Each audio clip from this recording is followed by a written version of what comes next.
నేను ఈరోజు నా ప్రతిపాదన ఉన్నతాధికారులందరికీ శశిభూషణ్ గారికి కానీ ఇక్కడున్న కమిషనర్ గారికి కానీ అందరికీ అందరికీ ప్రతి పంచాయతీలో జాతీయ సమగ్రత ప్రాంగణం అనేది చాలా చాలా అవసరం.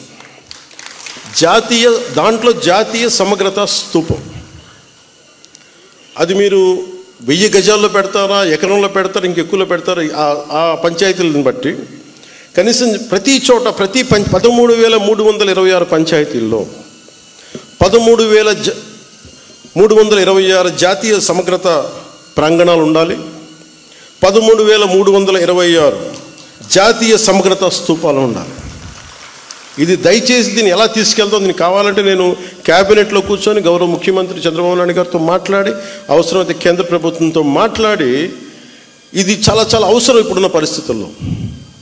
ఉగ్రవాదం పెట్రేగి పెరిగిపోతున్న పరిస్థితుల్లో గ్రామాల నుంచి బలమైన వ్యక్తులు ఉంటేనే, దేశ వికాసానికి బలపడే వ్యక్తుల సమూహం ఉంటేనే గ్రామాల్లోనే మన దేశానికి ఏదైనా చేయగలం, తద్వారా మనం లాభపడగలం.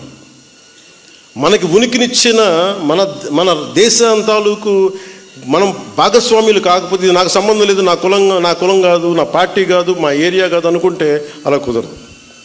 అందుకని దీనిని సమగ్రతని పెంచే, జాతీయ సమగ్రతని పెంచే ఈ జాతీయ సమగ్రత ప్రాంగణాలకి దయచేసి మీరు ఒక ప్రణాళిక తీసుకెళ్ళవలసిందిగా మనస్ఫూర్తిగా నేను మీ అందరికీ తెలియజేస్తాను.